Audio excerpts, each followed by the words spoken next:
എന്താ അപ്പൊ ശബരിമല വിട്ടല്ലോ ഉണ്ട്. ശബരിമലയിലെ യുവതീ പ്രവേശനത്തിനെ സംബന്ധിച്ചിടത്തോളം ബോർഡ് ചർച്ച ചെയ്തു. ബോർഡിന് അതിനകത്ത് ആശയ കുഴപ്പമൊന്നും തന്നെ ഇല്ല. നമ്മുടെ ബോർഡ് തിരുവിതാംകൂർ ദേവസ്വം ബോർഡ് രൂപീകരിച്ചിരിക്കുന്നതും ആ നിയമം അനുസരിച്ചും ക്ഷേത്രങ്ങളെയും ക്ഷേത്രാചാരങ്ങളെയും പരിരക്ഷിക്കുക എന്നുള്ളതാണ്. അതുകൊണ്ട് തന്നെ ഇന്ന് സുപ്രീം കോടതിയിൽ നിലവിലുള്ള ആ ഉത്തരവിന് കണ്ടസ്റ്റ് ചെയ്യുക എന്നുള്ളത് തന്നെയാണ് നമ്മുടെ തീരുമാനം. അവിടെ കാലാകാലങ്ങളിലായിട്ട് നിലവിൽ നിന്ന് സ്ത്രീ പ്രവേശനത്തെ സംബന്ധിക്കുന്ന ആചാരങ്ങൾ നിലനിർത്തുക എന്നുള്ളതാണ് ബോർഡിൻ്റെ സുചിന്തിതമായ അഭിപ്രായം. അത് കോടതിയെ അറിയിക്കാൻ മാർച്ച് 14 മുമ്പ് അറിയിക്കണം. അത് അറിയിക്കാൻ നമ്മളെ ബന്ധപ്പെട്ടവരെ ചുമതലപ്പെടുത്താൻ തീരുമാനിച്ചു. അതിനുള്ള റെസൊല്യൂഷനും എടുത്തിട്ടുണ്ട്. 2 റെസൊല്യൂഷനും ഇന്ന് ബോർഡ് എടുക്കുകയുണ്ടായി. ഇത്രയൊക്കെയാണ് ഇന്നത്തെ പ്രധാന തീരുമാനം. പുനഃപരിശോധിക്കുന്നതൊക്കെ അവരുടെ ആവശ്യം. പക്ഷെ ആ വിധി നമ്മൾ അനുകൂലിക്കുന്നില്ല എന്നാണ്. പുനഃപരിശോധിക്കേണ്ട നമുക്ക് പറയാൻ പറ്റുന്നില്ല. ആ വിധിയെ നമ്മളവരോട് ആചാരാനുഷ്ഠാനങ്ങൾ സംരക്ഷിക്കുക, അറിയിക്കാം. അതുകൊണ്ടാണ് ഇന്ന് ബോർഡ് തീരുമാനം എടുത്തത്. ഇതിപ്പോ റെസൊല്യൂഷനാണ് ഞങ്ങൾ എടുത്തത്. നമുക്ക് കിട്ടിയ അഡ്വൈസ് അങ്ങനെയാണ്. നമ്മൾ റെസൊല്യൂഷനായിട്ട് എടുത്തിട്ട് ഇനി അഫിഡവിറ്റ് കൊടുക്കണം.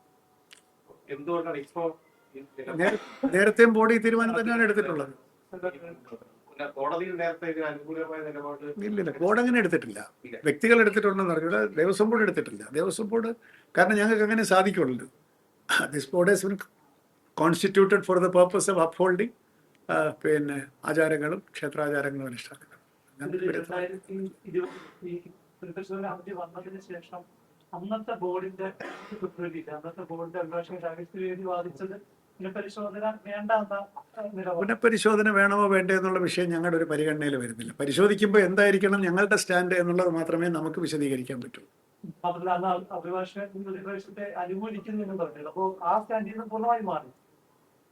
അത് അഭിഭാഷകന്റെ സ്റ്റാൻഡാണ്. ദേവസ്വം ബോർഡിന് ഒരു സ്റ്റാൻഡേ ഉള്ളൂ. ക്ഷേത്രാചാരങ്ങൾ സംരക്ഷിക്കണം. തുടക്കം മുതൽ തന്നെ ദേവസ്വം ബോർഡിന് വ്യത്യസ്തമായ ഒരു സ്റ്റാൻഡില്ല. അഫിഡവിറ്റ് കൊടുത്തിട്ടുണ്ട്. 2016 ഒരു അഫിഡവിറ്റ് കൊടുത്തിരുന്നത്. 18